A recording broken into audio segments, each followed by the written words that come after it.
重的行李犹如尼罗河底，经过几道闪电，看到一堆光圈，不确定是不是这里。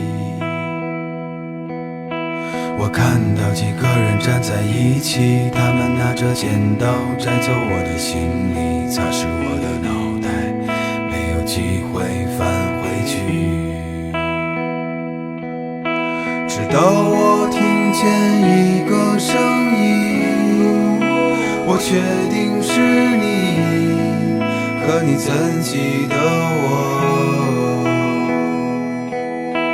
我带来了临界的消息，可我怎么告知你，注定是一场相遇。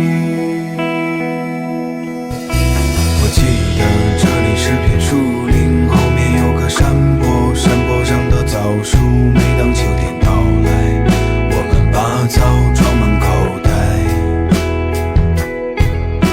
我记得除了朋友，我还做过你的束缚，你总喜欢跟在我的屁股后面，只是为了那几个铜钱。我记得我们曾是恋人，后来战争爆发，你上战场后就再也没有回来，直到收不到你的心。我们总这样重复犯例，却要重新开始，相互送别对方，说着来世再见，再次示意着相聚。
相见。